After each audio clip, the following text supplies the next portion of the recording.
여러분 혹시 빚이 있습니까? 요즘 사람들 뭐 빚이 없는 사람이 어디 있냐 이렇게 말하는 사람도 있는데요. 빚이라고 하면은 떠오르는 감정이 어떻습니까? 좀 부담스럽고 또 두렵기도 하고 또 굉장히 사람의 마음을 무겁게 하는 것이 빚이지 않습니까? 그래서 어떻게 하면 사람들은 빚을 지지 않고 또 그렇게 빚이 있으면 빨리 갚아버리고자 하는 그런 노력들을 하고 있죠. 그런데 오늘 본문 말씀을 보면 사도 바울은 빚을 지라고 그렇게 말씀하고 있습니다. 다시 말하면 반드시 지어야 될 빚이 있다, 그렇게 말씀하고 있습니다. 그 빚이 무엇이냐면 사랑의 빚이다, 그렇게 말씀하고 있습니다. 오늘 8절 말씀 보니까 피차 사랑의 빚 외에는 아무에게도 아무 빚도 지지 말라. 아무에게도 아무 빚도 지지 말지만 사랑의 빚은 지라, 짊어지라, 그렇게 권면하고 있는 것입니다. 그리스도인의 삶은 그래서 사랑의 빚을 지고 살아가고 있는 삶이다 라고 말할 수 있는 것입니다. 사랑하는 여러분, 오늘 말씀을 통해서 하나님께서 우리에게 맡기신 이 사랑의 빚이 무엇인가, 그 빚에 대해서 우리가 묵상하면서 하나님이 우리 이 시대에 우리에게 맡겨주신 사명이 무엇인지를 또 깨닫고 그 사명대로 살기를 소원하는 그런 시간이 되기를 바랍니다. 금방 우리가 읽었던 말씀처럼 피차 사랑의 빚 외에는 아무에게도 아무 빚도 지지 말라, 그렇게 말했습니다. 아무에게도 아무 빚도 지지 말라, 빚을 짓지 말라라고 이렇게 이야기하고 있죠. 빚을 짓는 것, 요즘 시대는 세상이 악한지 그래서 모르겠지만 빚을 짓는 것을 당연하게 생각하는 시대가 된 것 같습니다. 요즘 젊은 사람들은 빚을 내서 빨리 집을 사는 것, 이거 굉장히 당연한 일로 여기더라고요. 그래서 젊은 사람들이, 빚이 없는 젊은 사람들이 거의 없어요. 우리 어머니 시대에는, 우리 아버지 시대에는 그렇게 살지 않았어요. 자기가 있는 대로 자기 형편에 맞는, 그래서 단칸방에 들어가서 아기 놓고 살다가 두 칸방으로 옮기고 이사하고, 그리고 자기 집을 마련하는 그 노력을 통해서 결국 집을 마련했을 때 그 기쁨이 얼마나 컸던지, 그렇게 우리 부모님 세대는 그렇게 살았는데요. 요즘 세대는 빚을 내는 것도 능력이다. 그래서 얼마나 많은 빚을 내는가, 그게 자신의 능력이라고 자랑하는 사람들이 많아요. 그런데 더 문제는 뭡니까? 그 돈을 빌리면 꼭 그것이 자기 돈인 것처럼 갚는 데는 별로 신경을 안 써요. 빚내서 장사하고 빚내서 사업하고, 그게 국룰이죠. 더 놀라운 것은 그렇게 빚을 내놓고 갚는 것 못 갚으면 그냥 그걸로 끝이에요. 그래서 뭐 신용불량자가 돼도 별로 걱정 안 해요. 나중에 그거 회복하면 되거든요. 그게 다 국가의 채무로, 은행의 채무로 다 잡히죠. 사도 바울은 빚을 지지 말라고 이야기하고 있습니다. 이건 분명한 사실입니다. 성도들은 만약에 빚을 지면 그 빚을 갚는 데 최선을 다해야 됩니다. 어떤 사람은 어떻게 사업하다가 정말 평생 갚아도 못 갚을 그런 빚을 지잖아요. 그러면 그것을 최소한 자기 죽을 때까지 갚는다 하더라도 조금씩이라도 갚아가는 것이 인생의 도리라고 하는 것이에요. 근데 요즘은 얼마나 악한지 그 빚이 뭐 자신이 아무 잘못이 없다고 생각하는 것 같아요. 그래서 그 빚 가지고 잔치를 열고, 그 빚 가지고 차를 사고, 그 빚 가지고 온갖 자기 유의를 다 즐기고, 그러다 망하면 그냥 자기는 신용불량자가 되면 그만이다라는 거예요. 성도들은 그렇게 해서는 안 되겠습니다. 최선을 다해서 누구에게 이 빚을 떠넘겨서는 안 됩니다. 그런데 오늘 중요한 말씀은 사도 바울이 빚을 지지 마라 말씀한 이유에는, 그런데 빚을 져야 될 것이 있기 때문에 말씀한 것입니다. 단 하나의 예, 그게 무엇입니까? 사랑의 빚을 가져야 한다는 것입니다. 아니, 어쩌면 사랑의 빚을 이미 져버렸기 때문에 그 빚을 가지고 있는 것이 너무나 당연하다라고 말씀하고 있는 것입니다. 왜 그렇습니까? 우리는 예수 그리스도로 말미암아 구원받은 백성들입니다.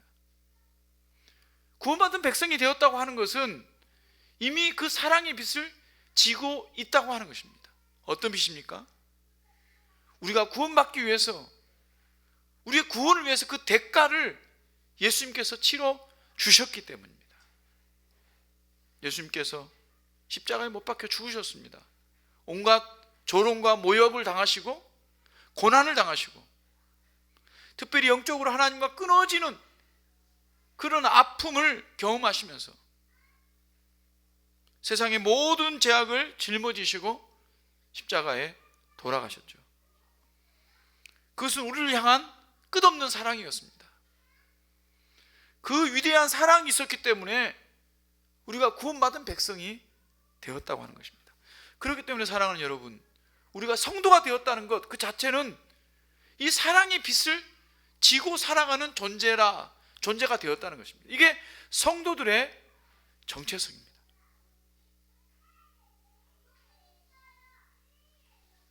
요한일서 4장 9절 말씀 보면, 하나님의 사랑이 우리에게 이렇게 나타난 바 되었으니 하나님이 자기의 독생자를 세상에 보내심은 저로 말미암아 우리를 살리려 하심이라. 우리를 살리기 위해서 하나님께서 하늘 보좌를 버리시고 이 땅에 오셨어요. 그리고 우리를 자기가 죽음으로써 우리를 살리셨습니다. 그 사랑을 우리가 어떻게 다 갚을 수가 있겠습니까? 찬송가 143장의 가사가 이렇죠. 웬 말인가, 날 위하여 주 돌아가셨나, 이 벌레 같은 날 위에 큰애 받으셨나, 내 지은 죄 다 지시고 못 박히셨으니 웬일인가 웬 은혜인가, 그 사랑 크셔라. 그리고 마지막 절에 보면, 늘 울어도 눈물로써 못 갚을 줄 알아. 몸밖에 드릴 것 없어 이 몸 바칩니다.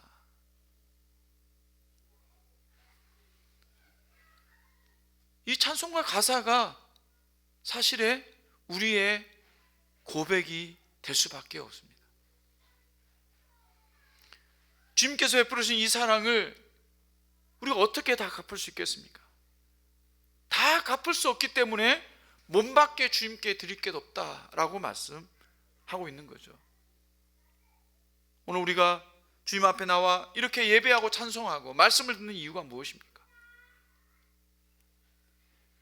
그 은혜를 감사하기 때문에, 그 은혜를 더 이상 우리의 어떤 노력으로도 갚을 수 없기 때문에, 단지 우리가 시간을 내서 우리의 몸을 하나님 앞에 엎드려 드림으로써 예배로 하나님께 나아가는 것입니다. 또 우리의 삶을 예배로 드리는 것입니다. 부모님 사랑도 만에 하나 천에 하나 다 갚을 수 없다, 그런 이야기를 합니다. 근데 창조주이신 그 크신 사랑, 그 하나님의 사랑을 어떻게 다 갚을 수 있을까요?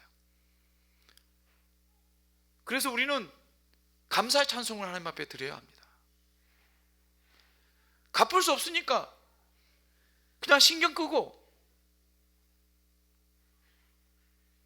그렇게 사는 게 결코 아니라는 거예요.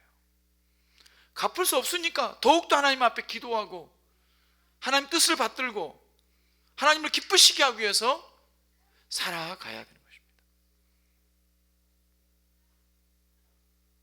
사랑하는 여러분, 오늘도 그 하나님의 은혜와 그 사랑에 감사하며 하나님 앞에 예배하는 저와 여러분 되시기 바랍니다.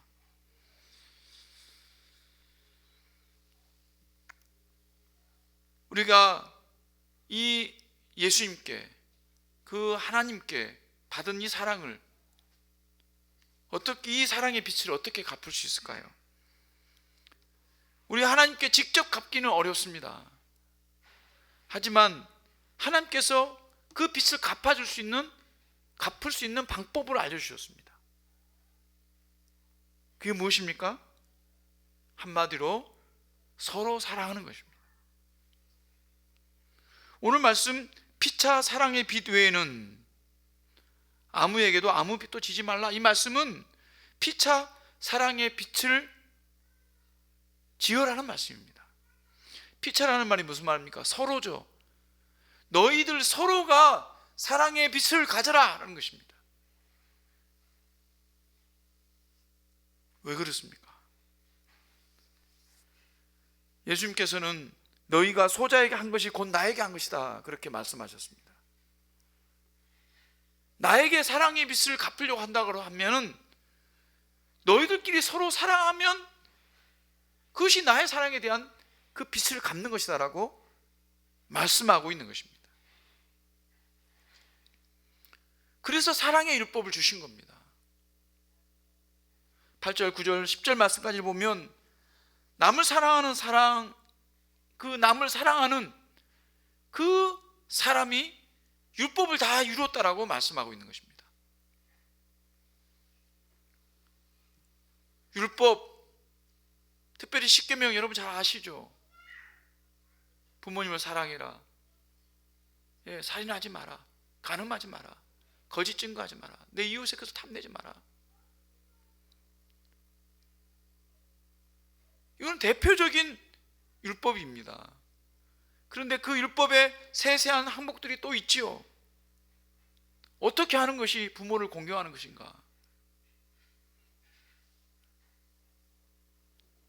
그래서 레위기서나 민수기에 보면 어떻게 하는 것이 부모를 공경하는 것입니까? 단지 부모님께 예예 잘해드리면 됩니까? 부모님뿐만 아니죠. 부모님을 하나님처럼 사랑해서 부모님을 대하는 것입니다. 뿐만 아니라 부모님과 가까운 분들, 부모님의 그 형제들에게도 똑같이 대하는 것입니다. 그래서 어른들께 어떻게 하느냐, 자세한 내용들이 율법에 다 기록이 되어 있습니다. 살인하는 것도 마찬가지입니다. 살인만 안 하면 살인하지 않은 것이 아닌 게 아니죠. 예수님이 심지어 놀리는 것까지도 살인한 것이라고 말씀하셨습니다. 그 수많은 율법을 어떻게 우리가 다 지킬 수 있는가? 그러나 그 모든 것들이 사랑이라고 하는 것에 다 담겨져 있다라고 말씀하고 있는 것입니다. 다시 말하면 사랑하게 되면 우리 이웃들에게,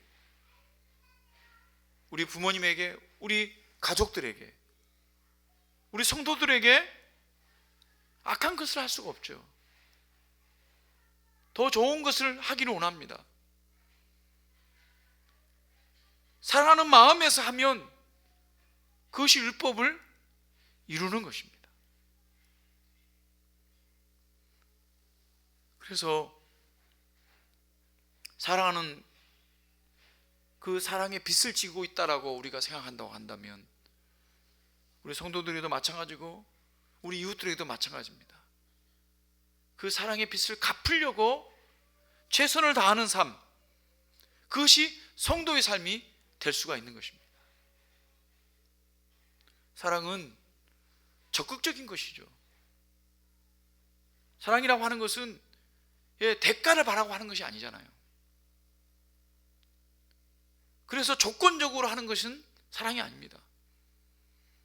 진짜 사랑은 내가 먼저 값없이 대가를 바라고 하는 것이 하지 않고 예수님께서 우리에게 베푸신 그 사랑에 빗대어서 그렇게 아껴주고 도와주고 섬겨주는 것입니다. 사랑하는 여러분, 우리는 서로에게 사랑에 빚진 자입니다. 이 마음을 가져야 돼요. 여러분, 가정에서도 남편에게, 아내에게 이 마음을 가져야 됩니다. 사랑에 빚을 졌다. 그 남편 때문에 빚진 게 아닙니다. 그 아내 때문에 빚진 게 아니에요. 하나님께 우리가 빚을 져버린 겁니다. 그래서 그것을 갚을 대상이 아내이고 남편이 되는 것이죠. 우리 가족이 되는 것입니다. 우리 성도들이 되는 것이에요. 이번 한 주간 사랑의 빚진 자로 한번 살아가시기 바랍니다. 우리가 만나는 사람, 우리가 교제하는 사람, 우리가 함께 사는 사람, 내가 빚을 지고 있다, 이런 마음으로 한 주간 그 빚을 어떻게 갚을까? 한 가지라도, 하루에 한 가지라도 꼭 여러분 한번 기도하면서 실천할 수 있는 여러분 되시기를 주님으로 축원합니다. 11절 말씀에 보면 사도 바울은 이렇게 말합니다. 또한 너희가 이 시기를 알거니와 자다가 깰 때가 벌써 되었으니. 벌써 자다가 깰 때가 되었다. 갑자기 이 말을 합니다. 왜 자다가 깨어야 됩니까? 그 이유는 우리의 구원이 처음 믿을 때보다 가까웠다는 것입니다. 이 구원이라고 하는 것은 구원이 완성되는 것을 말하는 것이죠.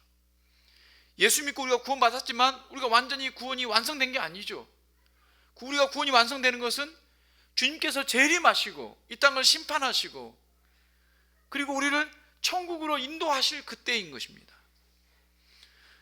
우리의 구원이 처음 믿을 때보다 가까웠다는 말은 바로 주님의 재림이 가까웠다는 것입니다.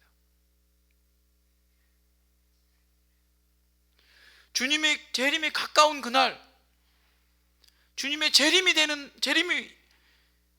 있는 그날 어떤 일이 일어납니까? 심판이 있습니다.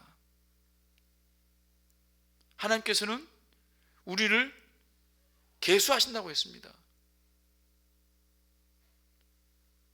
예수님께서 달란트 비유를 해주셨죠. 자기 종들에게 1달란트, 5달란트, 10달란트를 주고 나중에 돌아와서 그 준 달란트들을 계수한다고 했습니다.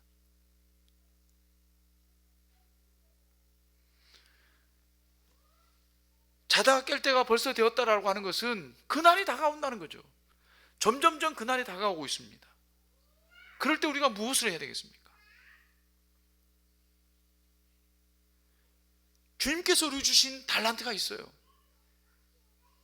우리는 달란트라고 하면 뭔가 우리가 가진 능력을 가지고 주님의 일을 하는 것을 생각할 때가 많습니다. 물론 그것도 달란트가 맞습니다. 주님의 일을 하는 것, 그래서 교회 일을 열심히 하는 것, 봉사를 열심히 하는 것, 그렇게 생각할 경우가 많죠. 물론 그것도 맞습니다. 하지만 그것만이 우리에게 주신 달란트가 아니에요.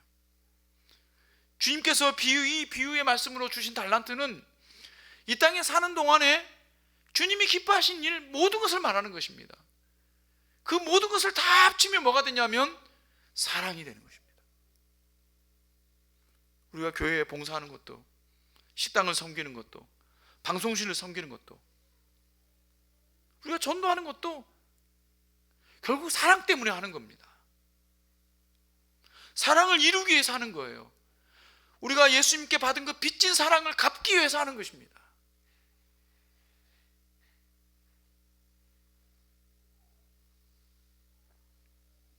군대에 가면 5분 대기조라는 게 있습니다. 5분 대기조. 항상 5분 대기조가 있는 건 아니고요. 어떤 기간에 5분 대기조를 딱 걸어요. 그 상부에서부터 뭐 사단에서부터 연대로 대대로 내려와 가지고 이제 중대로 내려오면 5분 대기죠 하면 5분 대기죠 다 모입니다. 그래서 이 5분 대기조는 군장을 다 차죠. 완전 군장을 합니다. 총은 말할 것도 없이 모포, 뭐 식량, 뭐 이런 것들을 다 집어넣고 전쟁터에 나갈 준비를 하는 거예요. 그래서 명령 딱 떨어지면 5분 안에 집합해서 출동하는 겁니다. 이 사람들은 잠도 자지 않습니다. 잠을 뭐 졸긴 하겠죠. 군화도 벗지 않고 옷도 벗지 않고 그대로 계속 기다리는 겁니다. 이거 5분 대기죠. 자다가 깰 때가 되었다. 5분 대기조처럼 우리가 살아야 된다. 이 말씀을 하고 있는 겁니다.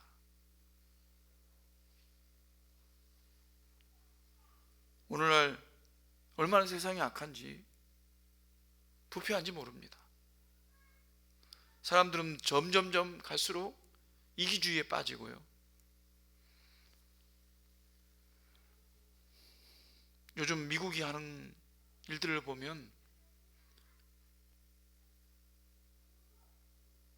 기독교 국가로서 이 세상을 위해서 봉사했던 미국의 모습이 아니죠.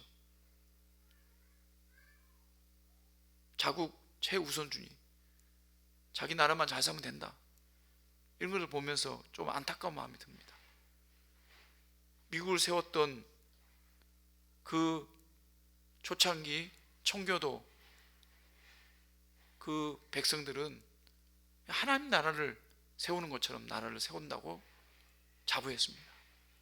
그래서 그 하나님 사랑으로 세상을 돌보겠다고, 그런 미국을 우리가 사랑하고 좋아했죠. 그런데 이제는 그런 생각들이 점점점 온 세계가 자기 나라만 위해서, 또 자기 가족을 위해서, 자기만을 위해서 살아가는 세상으로 바뀌어져 가고 있습니다. 오늘날 우리나라도 마찬가지고요. 또 우리 주변의 모습들도 마찬가지입니다. 그럴 때 성도들이 어떻게 살아야 되는가? 이 세상을 쫓아가면 결코 사랑할 수가 없어요. 세상의 가치관은, 세상의 모습은 사랑을 파괴하는 쪽으로 나아가고 있습니다. 가족 간의 사랑도 이기적인 사랑으로 변해가고 있고요. 아니, 부부 간의 사랑도 이기적인 사랑으로 변해가고 있습니다. 왜냐하면 그날이 가까우니까, 마침내가 가까우니까 그런 것입니다. 그래서 우리가 그날이 점점 가까울수록 우리는 깨어서 더욱더 사랑할 수 있는 성도들이 되어야 할 것입니다. 힘써서 사랑할 수 있는 존재, 그것이 주님의 재림을 바라보는 우리의 모습이 되어야 됩니다. 사랑하는 여러분, 여러분 가까이 있는 분들을 더 뜨겁게 사랑하시기 바랍니다. 더 뜨겁게 사랑한다고 고백하시고, 더 뜨겁게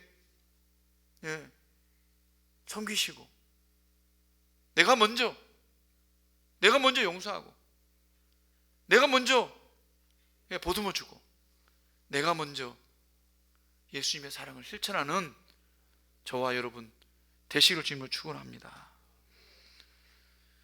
사도 바울은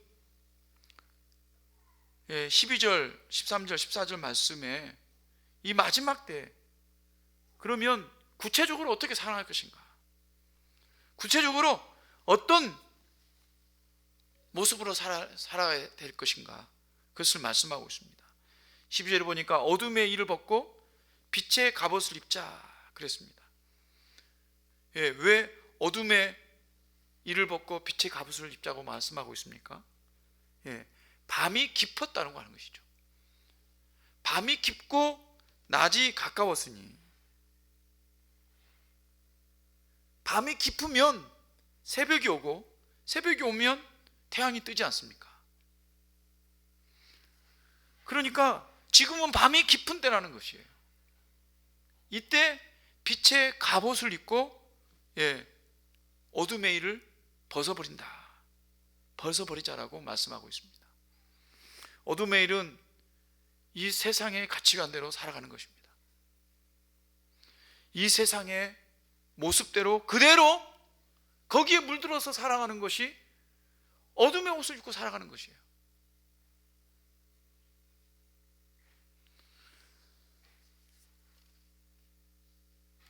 빛의 갑옷은 무엇입니까? 빛은 아무리 적은 것이라도 어둠을 뚫고 지나갑니다.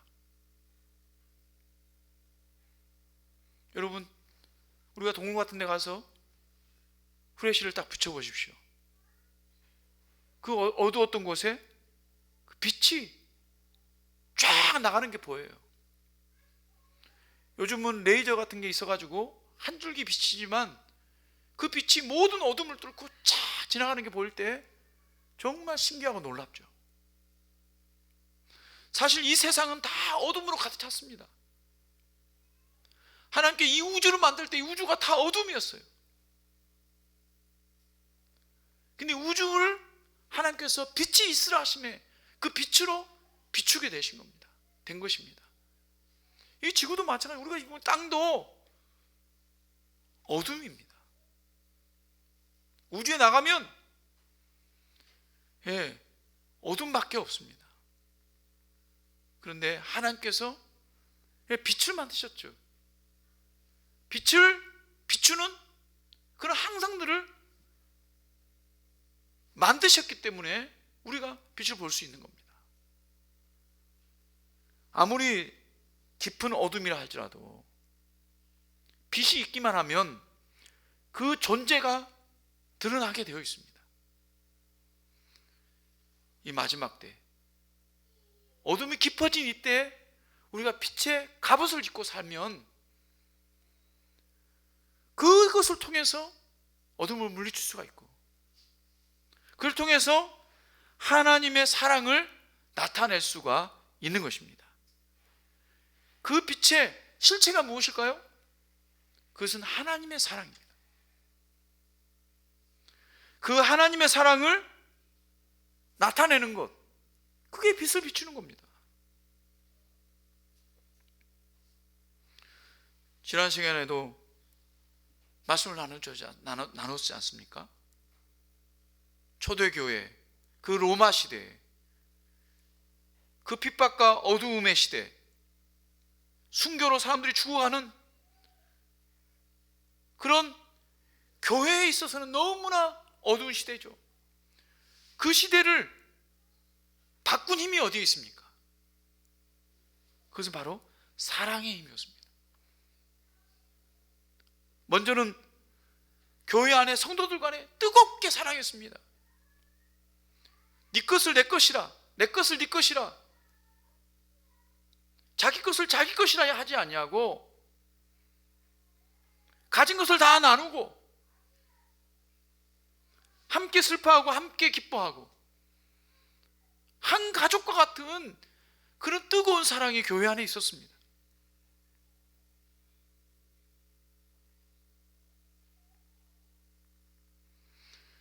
우리나라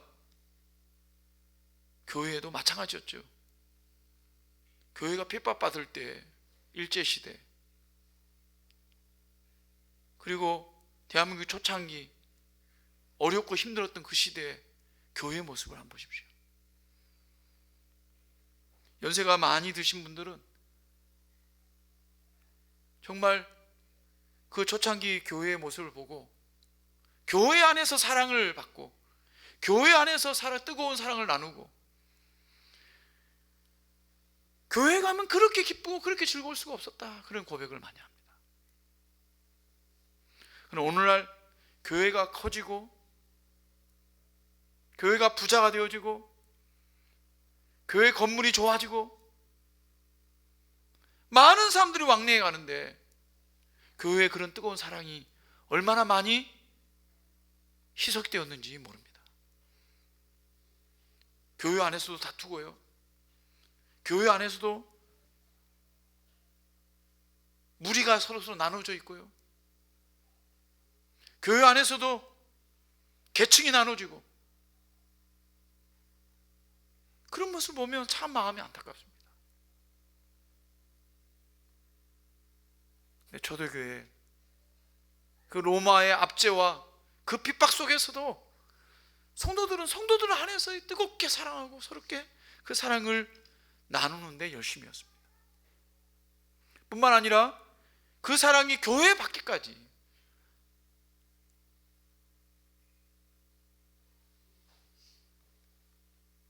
그 사랑하는 모습을 보고 복음을 듣고 복음이 전파되어지고, 그래서 그 당시에 정말 성적인 타락이 극에 달했을 때 이 복음을 들은 사람들이 이 복음의 능력으로 말미암아 사랑하고, 진짜 사랑하는 거죠. 거룩한 사랑을 하고 정결한 사랑을 하고 그런 가정을 꾸려가고, 그런 선한 영향력들이 복음의 능력이 되어서 로마를 변화시킨 것입니다. 사랑하는 여러분, 빛의 갑옷을 입기를 바랍니다. 밤이 깊을 때 이 빛의 능력으로 주의 사랑을 증거하는 저와 여러분 되시기를 주님의 이름으로 축원합니다. 오늘 말씀 13절 14절 말씀을 같이 한번 읽어보면 좋겠습니다. 13절 14절 말씀입니다. 같이 한번 읽어보겠습니다. 낮에와 같이 단정 행하고 방탕하거나 술 취하지 말며 음란하지 말거나 소색하지 말며 다투거나 시기하지 말고 오직 주 예수 그리스도로 옷 입고 정욕을 위하여 육신의 일을 도모하지 말라. 아멘. 초대교회 사도들 이후로 기독교 교회에 아주 큰 영향력을 끼친 분이 계시죠. 천주교에서는 성자를 붙여가지고 성 어거스틴이다 그렇게 말하기도 하는데요, 우리는 그렇게 성자라는 말을 붙일 필요가 없습니다. 어쨌든 이 어거스틴이라는 분은 4세기의 교부였죠. 이분은 청소년 시절부터 아주 방탕하게 삶을 살았던 사람이었습니다.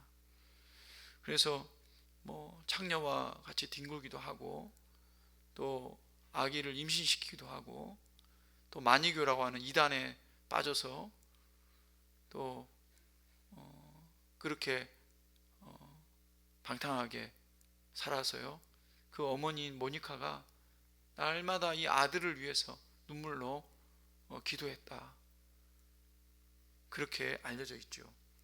나중에 어거스틴이 공부를 해서 밀라노 대학의 교수가 되었는데요, 그 사택에서 길을 가는데 그 담 너머로 아이들이 노는 그 소리가 들리는데, 아이들이 노래를 부르면 노는데 그 가사 가운데 톨레레게라는 가사가 있었는가 봐요. 그 소리가 들리는데 집어들고 읽어라.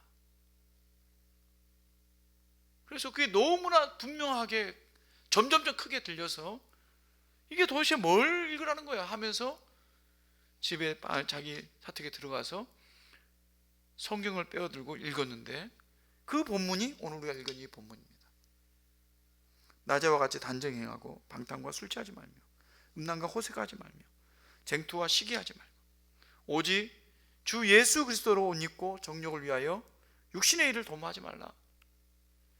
이 말씀을 읽는 순간에 뭔가 그 머리에 뭔가 맞는 것 같은 그런 충격을 받고 그 자리에서 회개하고, 그때부터 하나님 말씀에 그렇게 빠져들고, 그리고 그 말씀대로 온전히 자기 삶을 다 바쳐서 살았다고 합니다.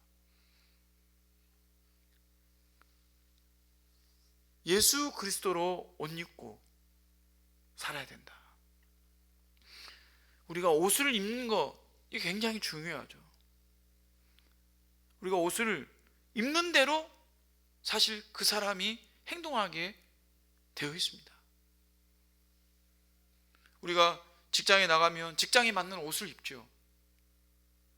그래서 사무직에 있는 사람은 보통은 양복을 입고, 또 공장에서 일을 하는 사람은 그 작업복, 일을 해도 어려움이 없는 편한 옷을 입죠. 또 청소를 하는 분들은 잘 보이도록 그런 차나 이런 데에 튀지 않도록 그런 형광 이런 띠가 있는 그런 옷을 또 입습니다. 그럼 그 이 옷을 입으면 그 옷에 맞게 일을 하죠.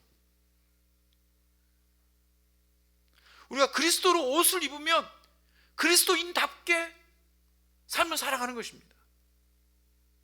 예수님의 제자답게 살아가는 것입니다. 마지막 때 여러분, 우리가 정욕을 위해서 사는 사람은 마음대로 살아가죠. 방탕하고 술 먹고 음란하고 호색하고 마음대로 살아가면 가정이 깨어지고요. 가정이 깨어지면 그 가정 안에 자녀들에게 영향력이 갑니다. 그럼 그 자녀들이 살아가는 세상은 더욱더 나빠지고 악해지고 힘이 들죠.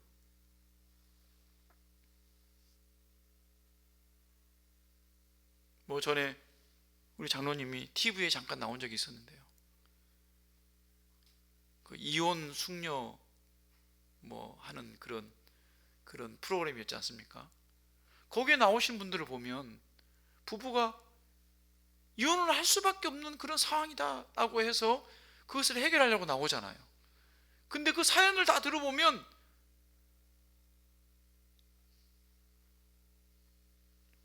그분들이 뭡니까? 다 자기의 이익을 위해서 살아가요. 남편은 남편대로, 아내는 아내대로 자기 하고 싶은 대로 다 하는 거죠. 자기 멋대로 옷을 입는 겁니다. 술 먹고 싶은 사람은 자기 하고 싶은 대로 술만 먹는 거예요. 그럼 가정이 엉망이죠. 그 책임을 다 누가 집니까? 아내가 지는 거죠. 어떤 아내는 자기가 쓰고 싶은 대로 돈을 다 써버려요.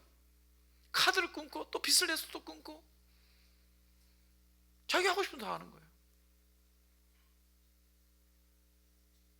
그럼 누가 책임집니까? 그건 남편이 책임지는 거예요. 그렇게 해서 가정이 파탄이 나면 그 안에 자란 자녀들은 어떻게 되겠습니까? 마지막 때 이런 일들이 너무너무 많이 생깁니다. 그래서 이혼하는 가정들이 많이 생기고, 그렇게 상처받은 어린 자녀들이 자라서 청소년이 되고 또 어른이 되면 또 그런 일들이 반복될 가능성이 더 많아지고, 그러면 사회가 점점점 더 나쁜 길로 나가지 않겠습니까? 그러나 성도들은 어떻게 살아야 됩니까? 자기가 원하는 대로 자기 마음대로 옷을 입는 것이 아니라 예수 그리스도로 옷 입는 성도가 되어야 됩니다. 그래서 예수 그리스도의 마음에 합당한, 그리스도의 옷에 합당한 삶을 살기를 소망해야 됩니다. 그것은 무엇입니까? 정욕을 위해서 사는 것이 아니라, 육신을 위해서 사는 것이 아니라 그리스도를 위해서 사는 것입니다. 사랑을 위해서 사는 것입니다.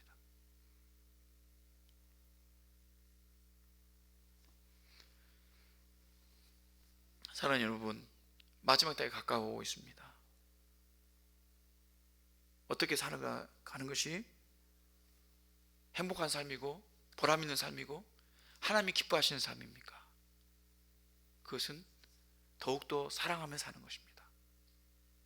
예수님의 사랑을 가지고 예수님의 옷을 입고 그렇게 사랑을 나누고, 그 사랑 때문에 헌신하고, 그 사랑 때문에 노력하고, 그 사랑 때문에 기도할 수 있는 저와 여러분 되시기를 주님으로 축원합니다.